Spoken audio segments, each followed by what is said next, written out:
All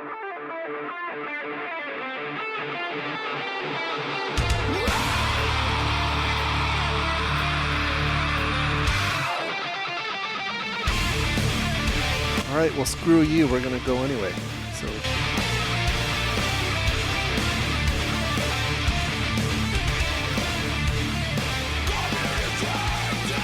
All right, here we go. Today is April 17th, 2016, and this is episode 157 of the Defensive Security Podcast. My name is Jerry Bell, and joining me tonight, as always, is Mr. Andrew Callett. Hey, Jerry, how are you, sir? Good to see you. Likewise. And hear you for those on the... Right. Yeah. You know, the stuff and the thing with the stuff. Right. So just before we get started, the thoughts and opinions we express on this podcast are ours and do not represent those of our employer, so please don't take it that way. Anyhow, so by the way, I just want to say that I was very happy to see that the world continues to go on after the the hellacious vulnerability that was Bad Luck. Wah, wah, wah. Yeah. Yeah, that was that was really unfortunate. I'll just put it that way. Should call it like bad PR. Really bad. Well, somebody spun up Sadlock pretty quickly, and There were a few. There were a few different ones. There was one about a WordPress vulnerability, but the source of the vulnerability was the person who wrote it. And well, they're figuring out that step 3 ? Step 4 profit thing is what they're working on. That's very true. I gotta say though, this was so exactly the wrong thing we should be doing as an industry. Yeah. I don't know a better solution yet, but when all was said and done, this was not worth the hype. This is not worth it. We have a finite amount of attention and time we can spend on any one thing or on anything in general. We have a finite amount.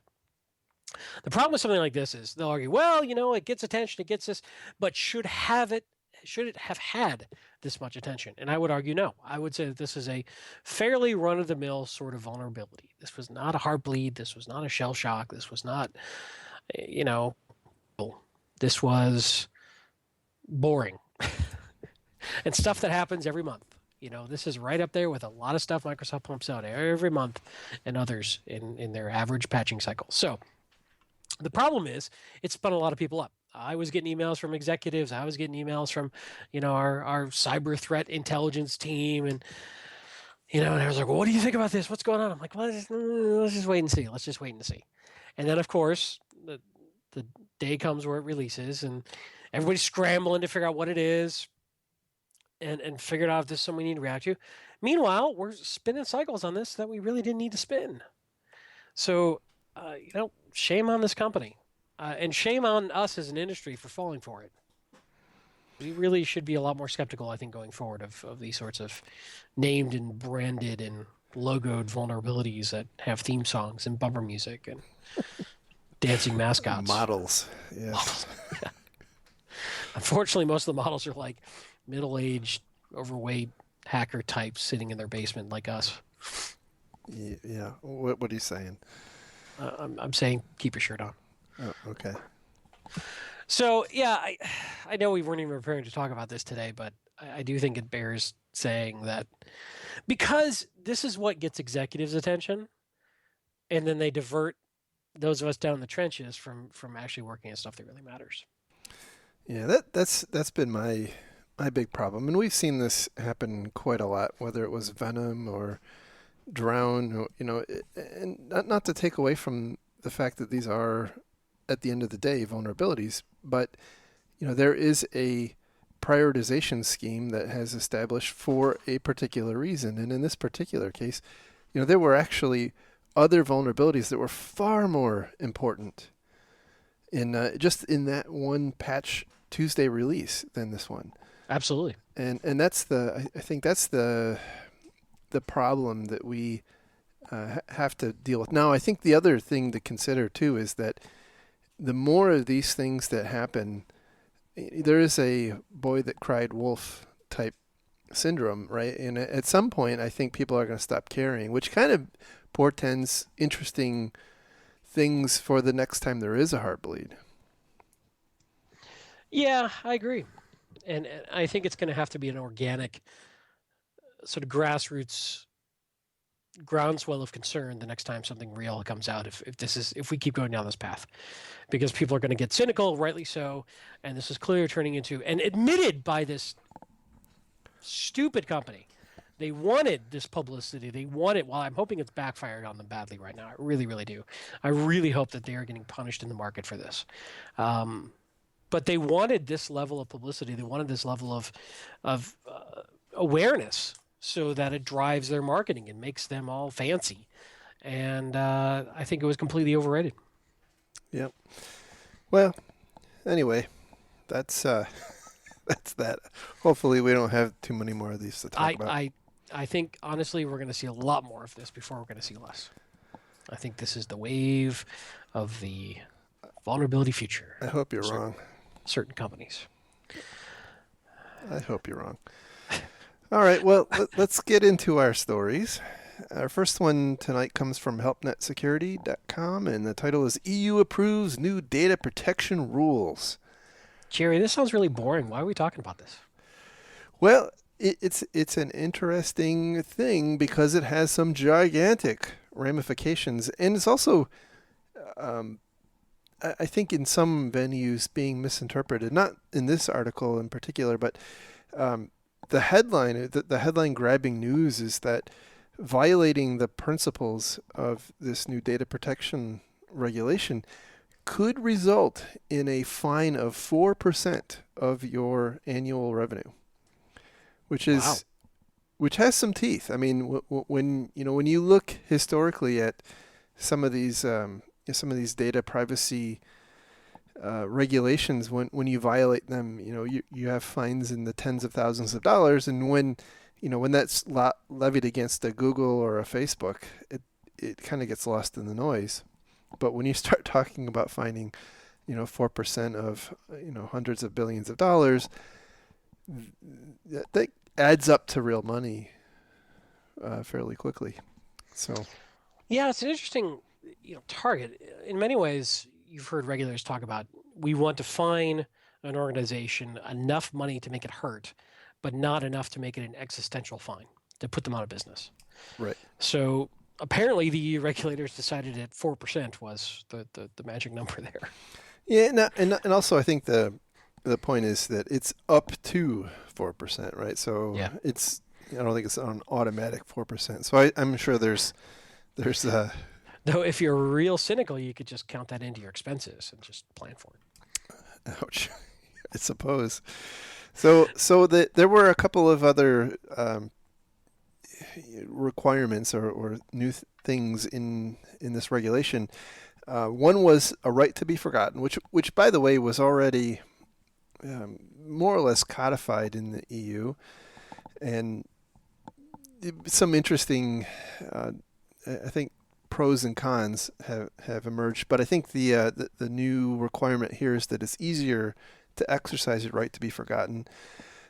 They have clarified the requirement for giving consent, so it's no longer acceptable to just have a checkbox with a default, with the default checked. You actually have to explicitly require someone to check a box in order to capture their data or transfer their data. One of the interesting ones I thought was the right to transfer your data to another service provider. And this one kind of sounded like the whole porting your phone number, And my assumption, and it could be a wrong assumption, is paired with this transfer, is that the original provider would delete the data, not just make a copy and send it on. Well, I think that's right, but the ramifications or the use case they mention is if you are an EU citizen and you have, let's say, your email hosted with Yahoo, and you don't like Yahoo anymore and you want to move to Google, now Yahoo and Google need to be able to work together in order for them to transfer your mail from from Yahoo to Google. It's What? kind of crazy.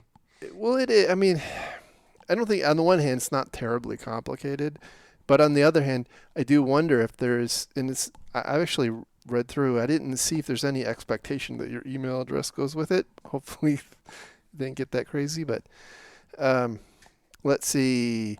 Another one that was pretty interesting, and I hope this kind of catches on all over the world, and that is ensuring that privacy policies are explained in clear and understandable language. That seems like a sensible thing. And then finally, the right to know when your data has been hacked. And so, the leading up to this, there were lots of articles I've read. This has been in the coming for years now. The 4% fine has been, in the news for quite some time. But a lot of the articles I've read have basically said, if you are a company holding data and you get hacked, you could potentially be fined up to 4% of your revenue. And as far as I can tell, I'm certainly not an expert, haven't read everything. That's not the case, right? It's only that fine for 4% is if you violate the tenets of this regulation, and there aren't any data protection requirements other than what we just went through. There isn't any specifics about encrypting the data or how to protect the data. It's just that you need to be able to purge the data if asked. You need to be able to demonstrate that you've obtained consent and that you facilitate data transfers, and that if you get hacked, or if you're hacked and lose their data, that you notify the authorities in a timely manner. So, but I do think that my understanding is there is another piece of legislation working its way through the EU related to cybersecurity, which is the other side of this coin. And I think that one will also have some teeth in it, which that may be where you see the 4% fine for being hacked. But it's not here, though. Yeah, it's interesting. If you read it one way, you could still get hacked, and as long as you've operated in good faith around these rules, that they wouldn't necessarily fine you. Maybe that's covered by something else. But the other thing that's interesting is, what about those companies that aren't based in Europe but do business in Europe?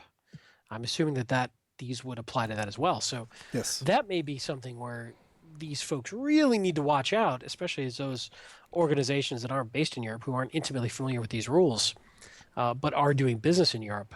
They don't want to get surprised by this. Yeah, and it's not actually called out in this article, but if you actually go to the Europa website, they call out that if you are a data processor, and so if you think about like Facebook and Google, those are not companies based in Europe, but they handle the personal data of European citizens. And, I think they do have data centers that are located in Europe, but that doesn't necessarily have to be the case. If you are what's called a data processor, and that's actually a legal term, you now have to have a data protection officer, which is an interesting thing. There's some specific requirements for that position too. Yeah, I was gonna say, I hope so. I remember when the U.S. government, dictated that there had to be basically IT security officers in every office of a certain size.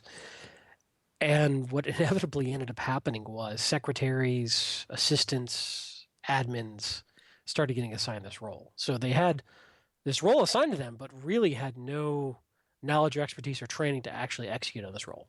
So that's what worries me when someone starts dictating that thou shalt, assign a person to do X. Well, we also got to make sure that person is actually qualified to do X and has the authority and capability and actual responsibilities involved with that. Well, I think the EU seems that their approach to that, at least, is the downside. If you screw it up, it's a 4%. Yeah, indeed. A fine of 4% of your revenue. So, So, you know, the other thing I was going to say is certainly I'm no big fan of regulations, but the EU certainly seems to be much further ahead than the US in terms of data privacy laws and things like right to be forgotten and that sort of thing, which really just doesn't exist in the US market right now. Yeah, I think we're starting to see some of this, but it's really at a state by state basis. So, for instance, California, I think, and there's a few other states that have they're not to the extent of the EU for sure, but there are some requirements about notification of breaches and those sorts of things. I would expect, by the way, that this whole data protection regulation is replacing kind of a hodgepodge of stuff that was put in place back in the 90s. I mean, before a lot of the current online companies even it came into existence. I expect that we'll see this being used as a model, probably both by states, maybe by the U.S. I don't know, but certainly I know that there are a lot of other countries, particularly in South America and some in Asia, who model their laws, many of their laws, after EU laws. I guess it's like the easy button, right? So I would say this is probably the start of a trend. Yeah, I would agree.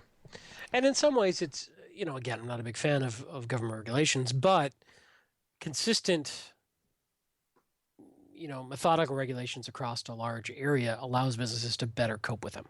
So, you know, in that sense, if you have to deal with government regulations, I'd rather they be consistent. I'd rather they be at least somewhat sane and not changing on a regular basis, because that allows companies to figure out how to work with them and plan around them. Yeah, and by the way, that is one of the or people who have to deal with transferring data in and out of the EU, mostly out of the EU, know that the safe harbor facility in the EU was rescinded by a court case a couple of months back, um, based on somebody who from Austria who sued, I think it was Facebook, and in fact it was actually related to the NSA spying. But the interesting thing is if we end up with more homogeneous data protection laws, the requirements for those kinds of awkward facilities goes away, right? Because if you look at the EU, you don't need any special requirements to transfer data between, let's say, France and Italy, because they're part of the same data protection regime. Right. So I think the point you just made is really very true, and it working at a multinational company who does business in the EU, I can tell you, it is problematic, to have these different laws in different places. So Yeah, certainly. It's very much like a company trying to deal with 50 different tax codes in the U.S. exactly right. You know, although far more complex. So moving on to our next story. This is an interesting follow-up to one we talked about last year. So if you have been a listener for a while or been reading the news for a while, you will know that a company named Hacking Team in Italy was hacked last year and had like 400 gigabytes of data, which included email accounts and source code and things stolen. Hacking Team, just for reference, is a company, as the name might lead one to imagine, develops software that is used by intelligence agencies and law enforcement agencies and militaries and both the good countries and the bad countries, apparently, as we've come to learn. It's software used by those organizations to spy on targets. I don't know if you want to call them victims or not, right? But I think even a number of U.S. law enforcement agencies were customers. So if you are, if you're trying to run an investigation and you want to see if Jerry Bell is doing something on his iPhone, well, they had a product for you. You could trick Jerry into installing this piece of software, and you could monitor what he was doing. Well, all of that stuff was stolen. And at the time, nobody really knew how it happened. So this alleged, I do want to say that all of this is alleged to have come from the person who attacked a hacking team, but he did a write up. He or she did a write up on how that went down. And it's, by the way, it's I would say kind of less of a, an explicit decomposition of how he attacked hacking team, he or she hacked hacking team, and more just about how to hack companies in general. And it goes through a couple of specific challenges that he or she had getting into hacking team. But again, lots of detail about how to perform reconnaissance, how to not a lot of detail about how to actually initially penetrate, but then lots of detail about how to laterally move, and then whatnot. So I thought that this was a really good thing for people to read, because it's again alleging that it's from the person that it claims to be, a really great decomposition of how your network is going to get owned, and the techniques that they might use. So Yeah, I thought it was pretty good. It was interesting too.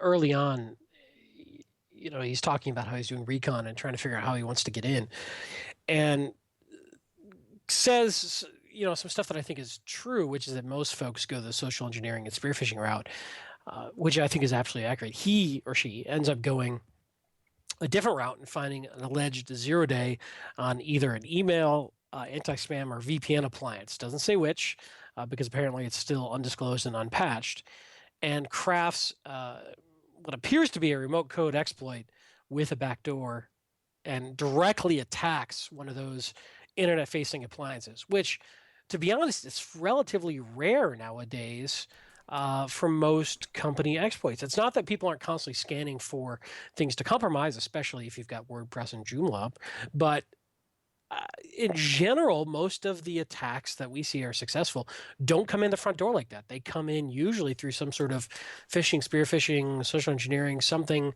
at, initially attacking, in essence, an endpoint and the user. So I thought that was kind of interesting. Yeah, the talent required to pull this off in the way that it was alleged to have been pulled off is quite high. And I would say it's probably inordinately high as compared to the contemporary way that companies are being hacked today. And as he or she said, and I'm going to say they from now on, they apparently were also the person who attacked the other, I forget the name of the other company who also produces the same stuff. But they said that Hacking Team had a very, very small, relative to the other company, Hacking Team had a very, very small internet presence. They had a website, a customer portal, a spam and email filter, and a VPN appliance. Now, when I read the way this person describes it, I'm going to guess that the attack was against their VPN appliance. Just the description of it being an embedded device, and I found it very interesting the way this person described the attack, having basically found a 0-day in that particular technology. So again, assuming it's the VPN appliance, apparently this person really worked very hard to refine the exploit, and it claims to have infected or compromised the same kind of appliance inside of a number of other companies to make sure that it actually worked and was reliable. And he or she was very, very worried about causing some kind of outage that would alert the Hacking Team employees to something going on. So anyway, apparently it didn't seem to be much of a problem. By the way, This person claims to have spent only a total of about 100 hours on this attack, which, again, if true, that's a relatively low investment for for the amount of damage Yeah. this person did. Um, uh, some other things, in the ensuing aftermath of the breach, we got lots of really weird stuff like webcam video of developers working, and this person goes on to explain that apparently hacking team had installed, and it's not very clear if this was intentional or unintentional, but they had actually installed on many of the developer systems the the remote implant, as they like to be called, and were recording with the webcam and audio the developers as they were working. And so this person, it sounds like a lot of the data this person grabbed was actually literally, just I guess hours and hours and hours of developers working in front of their computers. Now that Just is crazy. exciting video. Let me tell you, that is reality show in the making, if you ask me. Well, Let's see if Bob can compile accurately this time. yeah, The other thing that I noticed from this, and it's so true, but this is a good example. Once the bad guy was in, it was relatively easy for him to do lateral movement and relatively easy for him to start escalating his privileges and relatively easy to find almost everything he wanted once he was inside. yeah, It was a very, very, very GUI center. And I think this is the case for the majority of the organizations out there, especially when you look at how the admins, he talks about how he went after sysadmins, he went after developers. And I get it. Security is a pain in the butt. But the problem is they are always working on the assumption that nobody has owned their systems because they're using single factor auth everywhere. So it's easy for him to capture and reuse it. And so we've got to figure out where that balance is for an organization. They clearly didn't segment their environment very well or very strongly. A lot of what was built was for convenience and ease of use and not security, which is a common theme that we see over and over and over again. And maybe that is the way it needs to be. I don't know, but I will say that there's a lot that the hacking team and other organizations could do to make internal lateral movement and privilege escalation and password reuse far more difficult. But it is a pain in the ass to the everyday guy who's working, or girl, in that environment. yeah. The way in which this person got a foothold was really interesting. That apparently hacking team was an Active Directory shop, and It's your favorite Active Directory. It is, well, and we'll go through why that was a problem here.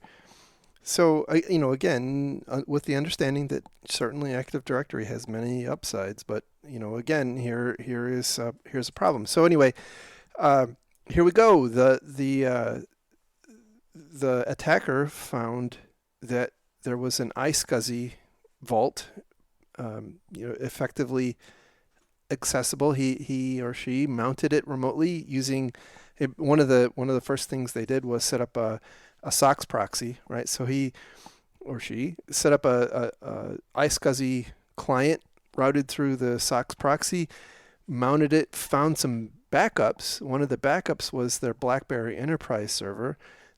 Downloaded that, analyzed the image that was there, found in memory. So it was either in the registry or in memory. It wasn't very clear to me. I actually found the credentials for the BlackBerry Enterprise server user ID. That gave him a toehold to get into Active Directory. He then went around and used Mimikatz to gather other credentials. And some of the credentials, by the way, were really weak. So there was one of the sysadmins had a really, I think it was P4 SSWRD, and there was a lot of hoopla after when that came out about holy cow, how could you use such a dumb password? And the attacker here points out that he or she put that out there to be funny, but the reality was Mimikatz doesn't really care how complex your password is. Right. And it wasn't he didn't get the password because it was easy. Got it because it was, Mimikatz just dumps everything. It doesn't really care. So and by the way, the article here gives informative links to all the tools used. So so you too can roll your own APT. Well, and the other thing I'd recommend is for folks to read through this and think about these attacks. Think about ways that you could make it harder for somebody to do these sorts of things in your organization. To be honest, that if that ODA against the external enterprise is true, there's probably not a lot people could do about that. But spotting this sort of lateral movement and minimizing the capabilities to do a lateral movement and escalation and hardening your internal environment goes a long way. Mind you, it takes a great deal of discipline, takes a great deal of effort, takes a great deal of time, and it's a pain in the ass. And most organizations don't do it. But look at what he did here. He got in and he very slowly, methodically looked for any hole in their armor. And so he just had to wait until he found it. So that could mean as simple as you throw a box on the environment before you harden it, and you harden it over the weekend or the next day or whatever. It takes a great deal of discipline to stop these sorts of attacks if you're truly under this level of scrutiny. And I don't know that we do it well. I don't think many organizations do. No, and the attacker puts in some notes about how you might go about detecting some of this stuff. So he talks about how a lot of the commands that he ran were detectable, if you were looking at Windows events.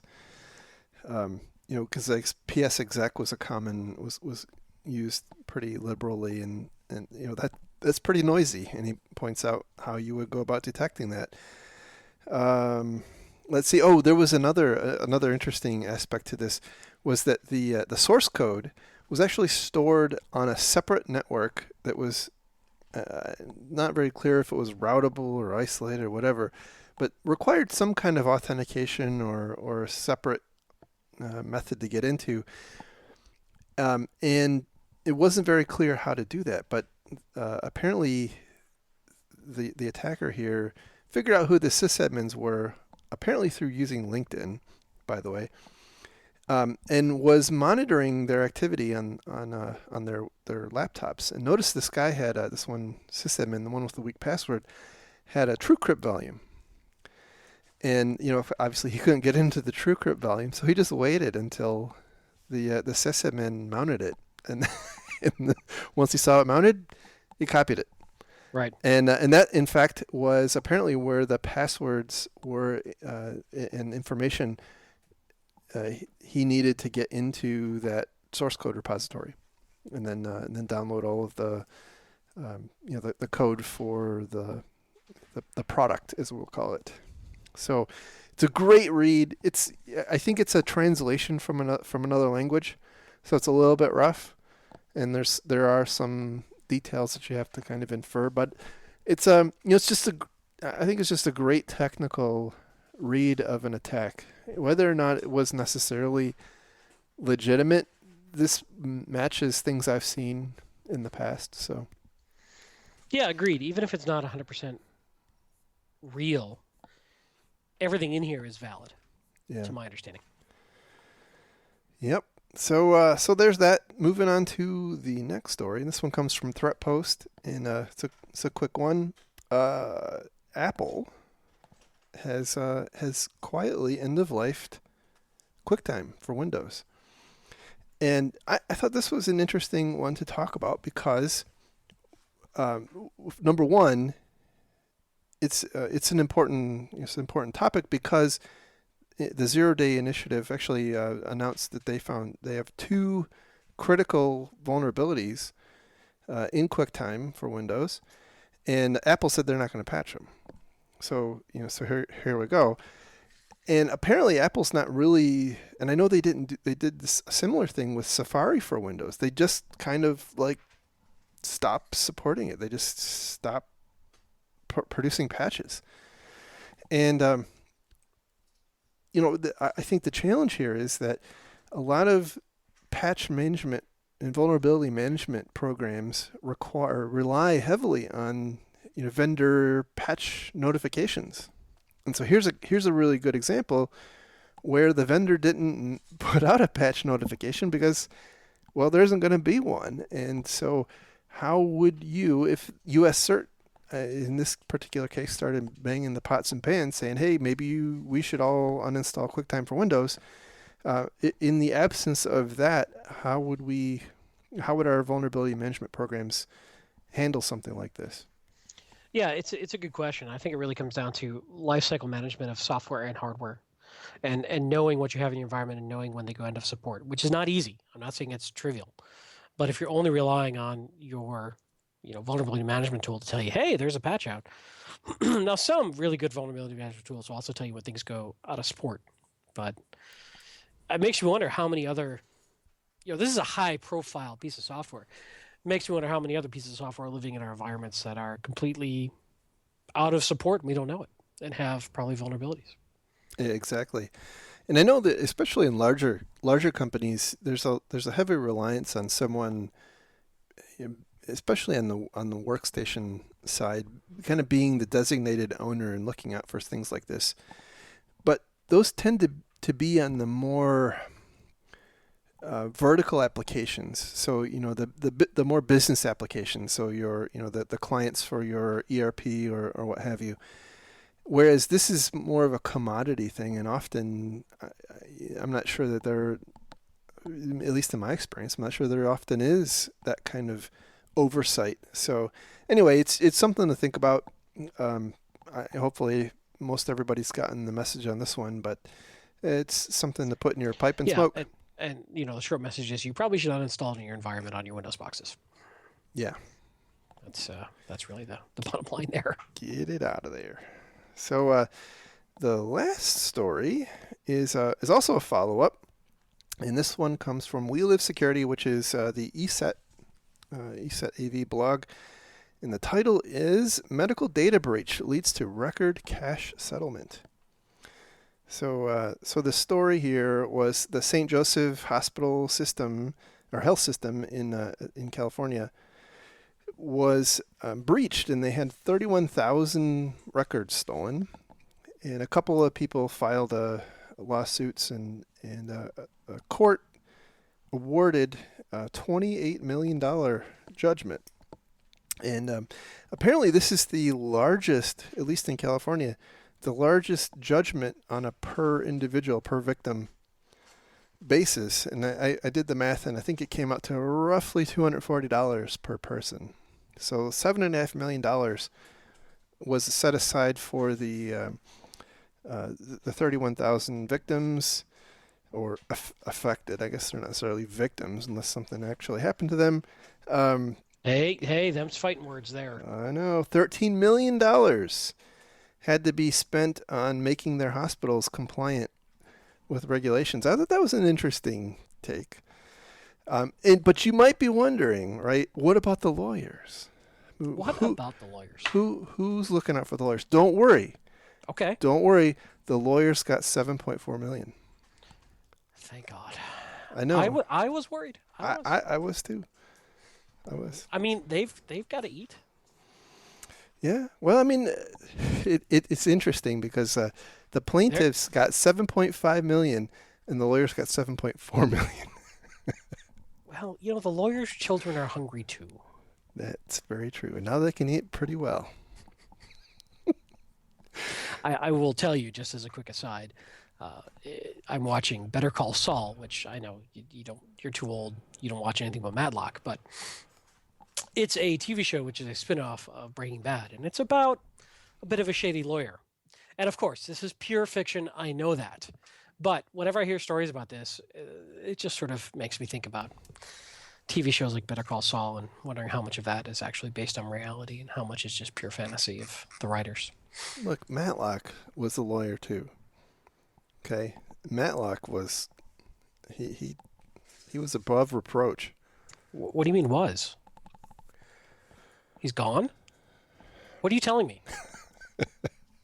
He lives on in reruns. I'm gonna need a minute. This was I know it's sudden. So, at least tell me the lady from Murder She Wrote is still with us, please. Angela Lansbury? I actually don't know. And the Golden Girls have got to be with us. Some of them. Oh my God, you're killing me. Sorry. I don't even know that life is worth. All right, let's move on. Yeah. So I think the point there on that one, we didn't do the recap on that one. The way the breach happened actually was that would be my fault. Sorry, go on. It's all right. It's all right. Well, just don't let it happen again. Yeah. Good luck. The data exposure occurred as a result of a misconfiguration of security settings. What they don't actually say in the article here was, I guess they do above a little bit, that the data was readily available on the internet and anybody searching Google could have found it. So it wasn't really a breach as much as it was published.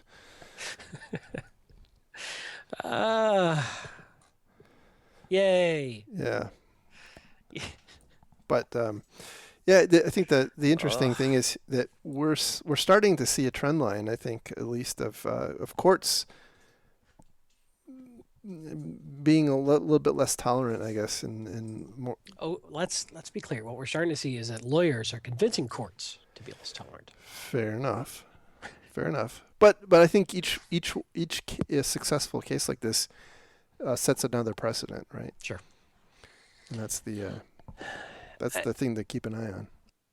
And in one of these, this seems like fairly gross negligence if they could just search it on Google and find it. But we do run the risk, and this is what the challenge is going to be, is what is due diligence in terms of security? And do we run the risk of eventually punishing the victim? The bad guys are going to be good at getting in. We've said this over and over again. It's almost impossible to stop a determined adversary. So the question is, what is due diligence? At what point is enough in terms of spending both in resources, money, time, inconvenience to your staff to be quote unquote secure for your organization?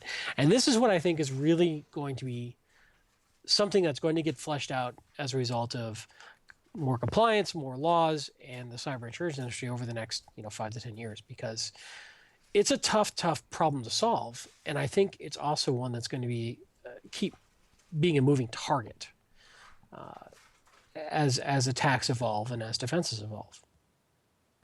So I don't know that we're ever really going to get to the bottom of this, but I see more and more government organizations trying to get into this business of defining this is what thou shalt do to be secure.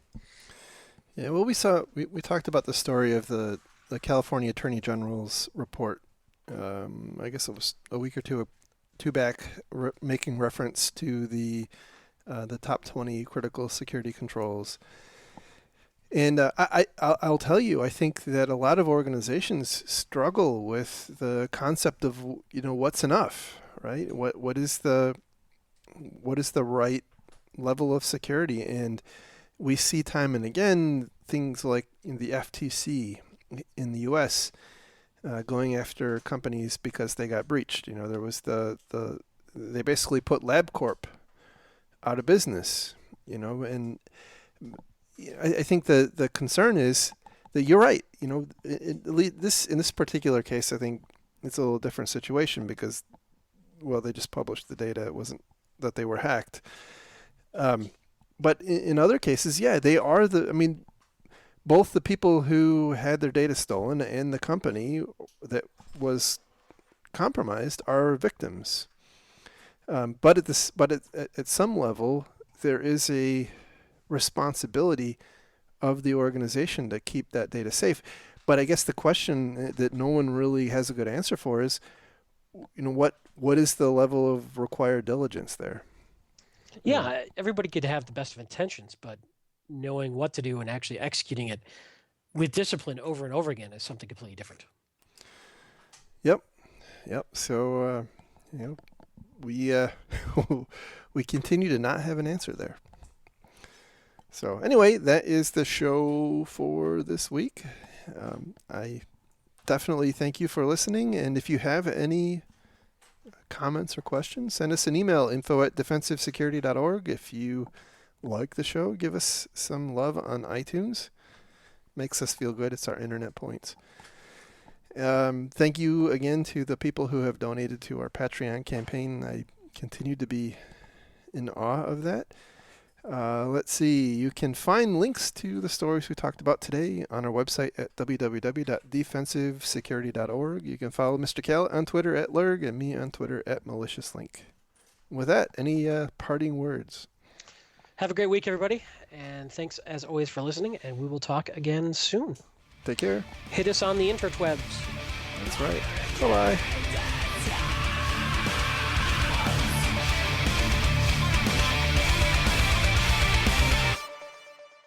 Show up and lead thought. That's what you do. That's right.